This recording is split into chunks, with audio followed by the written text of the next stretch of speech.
Udah banyak pemberitaan di media massa, lini massa, media sosial juga udah meramaikan kondisi memanas konflik antara dua negara ini, Iran dan Israel yang saling serang sana-sini. Disitulah kemudian pecahlah sekarang fokus perhatian kita semua. Selain dengan konflik yang ada di tempat lain, kita juga perhatikan masalah Iran dan Israel ini. Tadi udah aku bilang, mulainya kan tanggal 13 Juni. Waktu itu hari Jumat. Awalnya itu kan Israel lancarkan serangan mendadak ke wilayah Iran, persisnya di ibu kota Teheran saat itu. Dan itu nama operasinya adalah Operasi Tinggal Bangkit. Pakai bahasa Inggris lah. Operasinya itu Rising Lion namanya. Dan diyakini ini menjadi bagian dari operasi besar yang dilakukan oleh militernya Israel. Yang disasar apa-apa aja, sebetulnya ada banyak titik, ada banyak fasilitas. Tapi yang paling utama yang aku perhatikan ya, yang diserang sama Israel itu adalah fasilitas nuklir. Lokasi persisnya itu ada di Natan. Dan itu masif upaya serangan yang dilakukan sama Israel di titik itu. Gak cuma di fasilitas nuklir, tapi juga bangunan militer ikut kena. Bahkan tidak menutup peluang juga banyak rumah warga ikut terdampak di situ. Jelas ada catatan korban jiwa yang muncul di sana. Kalau aku kutip nih, sebelum-sebelumnya kan sempat dibilang Kementerian Kesehatannya Iran ada 224 orang yang meninggal di situ, kebanyakan warga sipil, ada 1.200 orang terluka juga gara-gara insiden itu, dan tidak menutup kemungkinan jumlah korban ini bakal bertambah terus seiring dengan kondisi konflik masih tetap berlanjut, saling serang masih tetap dilakukan, Iran ke Israel, Israel ke Iran. Itu wah udah nggak tahu lagi lah aku gimana kondisinya. Itu baru dua loh. Tadi aku bilang kan ada fasilitas nuklir, ada juga ke area gedung-gedung militer, gedung-gedung pertahanannya mereka. Ada juga di sini depo gas diincar, kilang minyak juga ikut diincar di situ. Dan beberapa tokoh ikut jadi korban. Tokoh-tokoh Garda Revolusi Iran juga ikut jadi korban. Nah, klaimnya Israel itu dia udah menyasar ke beberapa orang dan diklaim sudah tewas gara-gara agresi yang mereka lakukan di sana. Ada kepala Garda Revolusi Iran, kepala staf angkatan bersenjata Iran juga ikut disebut tewas, diklaim oleh Israel gara-gara serangan itu. Komandan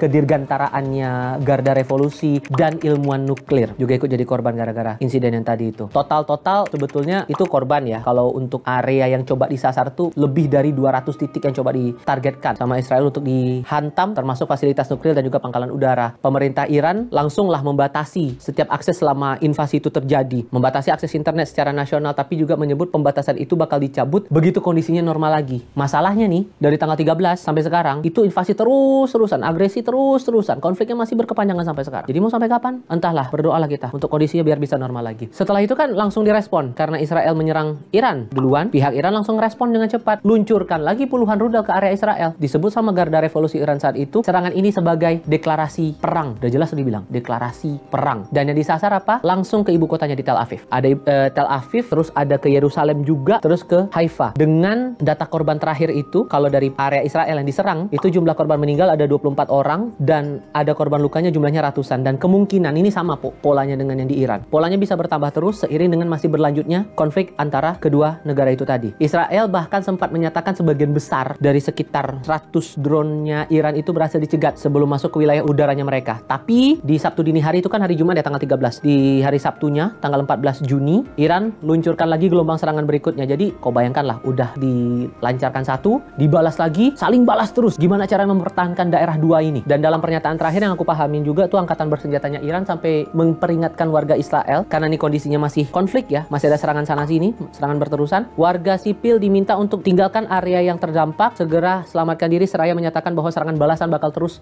berlanjut sampai Israel. Nah, ini penegasan yang berkali-kali disampaikan sama Iran, sampai Israel menghentikan agresinya di Iran. Nah, ada data lengkap, mereka klaimnya ada data lengkap target strategisnya kemana serangan Iran ke Israel itu, termasuk situs militer ikut jadi target, pusat pengambilan keputusan, kediaman pejabat militer sana, dan ilmuannya Israel. Jadi kalau melihat polanya, hampir-hampir mirip target-target yang mau coba disasar. Sampai pemimpin tertingginya Iran, Ayatollah Khamenei, udah bersumpah tuh akan memberikan hukuman berat katanya. Hukuman berat kepada Israel karena sudah menyerang negaranya duluan.